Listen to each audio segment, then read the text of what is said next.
Hello, this is today's Wednesday, April 29th, but I'm here to offer some brief thoughts on the readings that we're going to hear at Mass this weekend, which is the fourth Sunday of Easter. Before I do that, I want to mention something that during the Easter season there's a certain pattern that the readings follow, that the gospel readings follow. On the second Sunday of Easter, we always hear the story of Thomas in the upper room. On the third Sunday of Easter, we always hear a post-resurrection encounter of somebody with Jesus that has a strong Eucharistic theme. And on the fourth Sunday of Easter, the gospel is always taken from the 10th chapter of John's Gospel, which speaks of Christ as a shepherd. And as a result, the fourth Sunday of Easter within the Catholic Church is known as Good Shepherd Sunday, which we will be celebrating this weekend. So here is the gospel for this weekend's Sunday Mass. It's a reading from the Gospel of John. Jesus said, "Amen, amen, I say to you, whoever does not enter a sheepfold through the gate but climbs over elsewhere is a thief and a robber. But whoever enters through the gate is the shepherd of the sheep.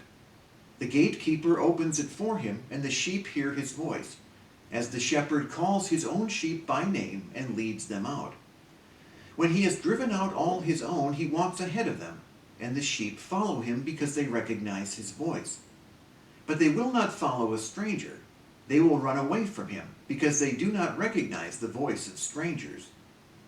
Although Jesus used this figure of speech, the Pharisees did not realize what he was trying to tell them.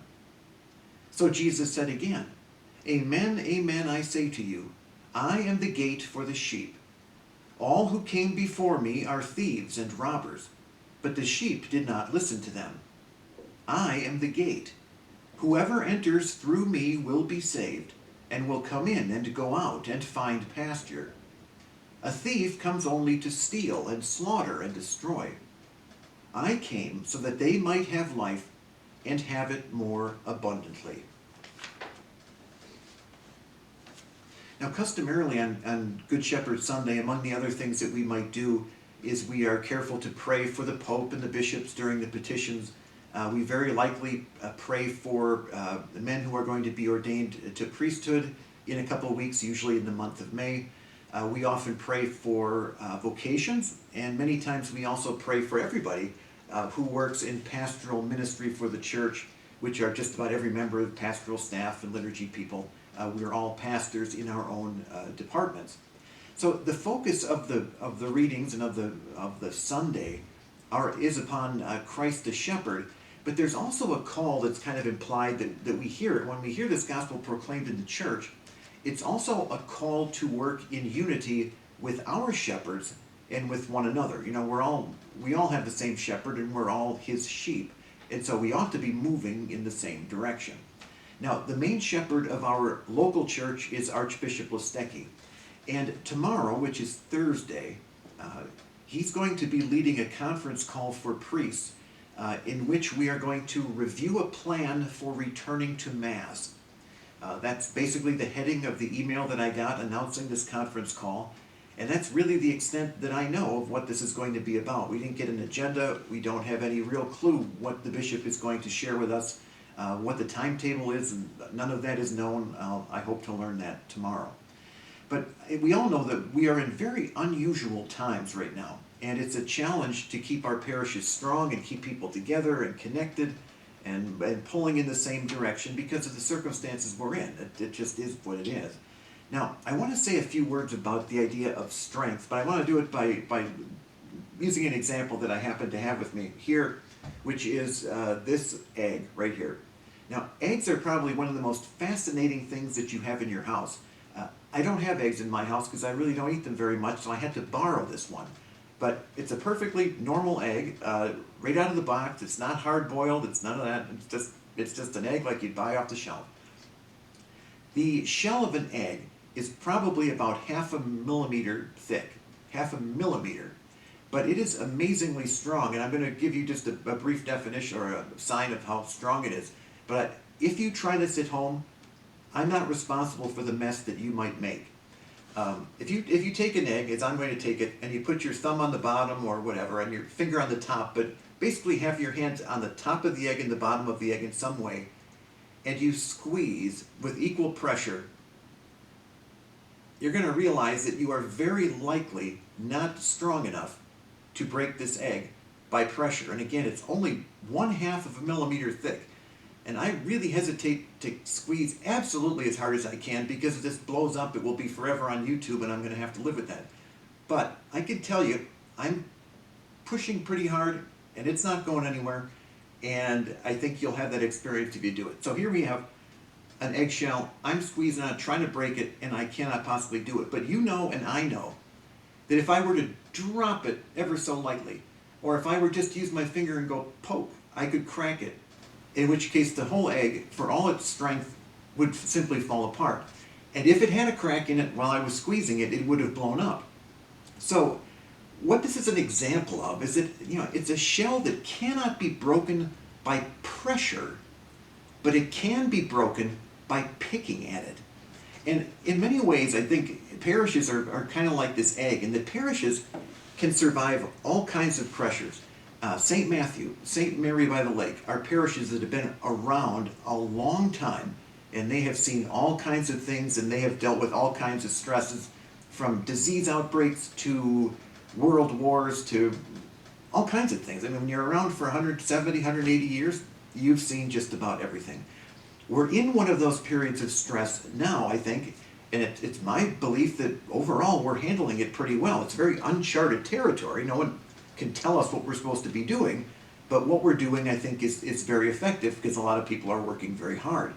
I think the last 2 months have shown that we can deal with all kinds of things, even though we did not expect them, and we cannot in any way really control them.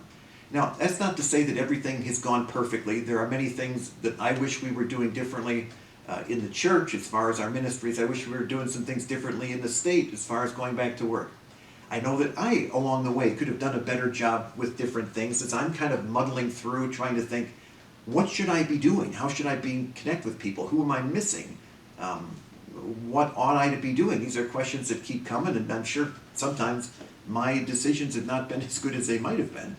But I think we all need to realize, as we're reflecting on these readings this weekend, that bringing things back to normal, whatever exactly that is going to be a challenge. Again, I don't have any idea really what that's going to look like. And I do hope to learn a little bit more tomorrow, and if I do learn anything, I will pass it along to you. But I do know that if we are overly critical with each other, or if we expect things to be just as they were, or just as we would like them to be, I think it's going to be tough going.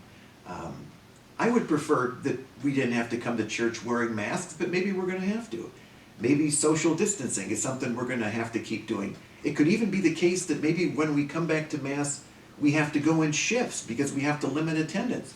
I'm just pulling these randomly out of my mind, but they're not, totally off the wall kind of suggestions about what we might be told to do. And just kind of approaching them with an open mind and saying, well, if this is how we have to do it, that's what we're going to have to do.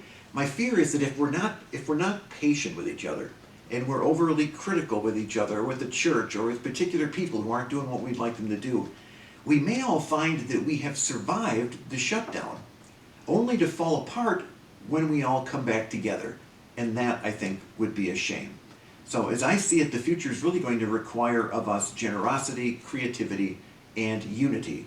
So let's work to have those qualities qualities in abundance as we work to rebuild the church and our parishes in the months to come. Easter blessings to everybody.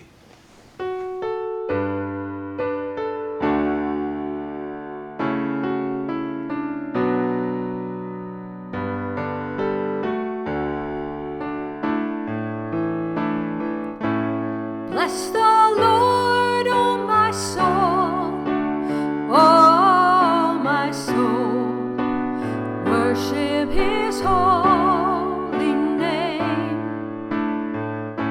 Sing like never before, oh my soul, I'll worship Your holy name.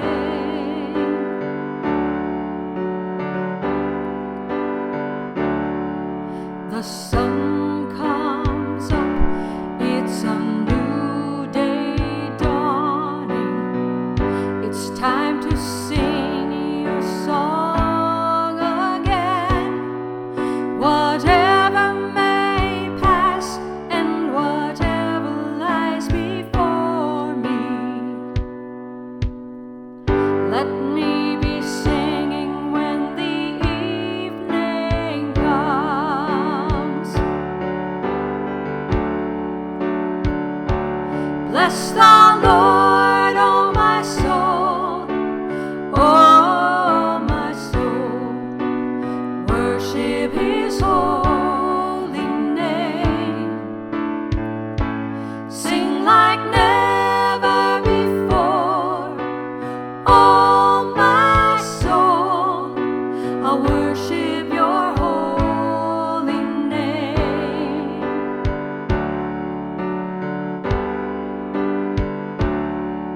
You're rich in love and you're slow to anger.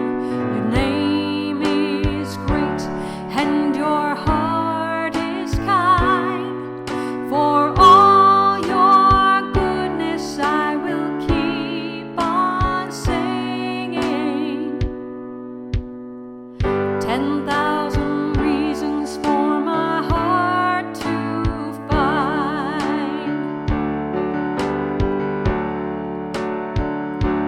Bless the Lord, oh my soul, oh my soul, worship His holy name.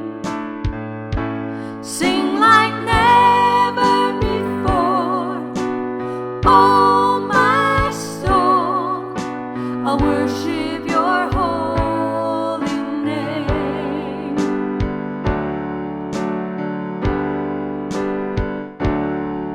And on that day when my strength is failing, the end draws near and my time has come, still my soul will sing your praise unending. 10,000 years and then forevermore.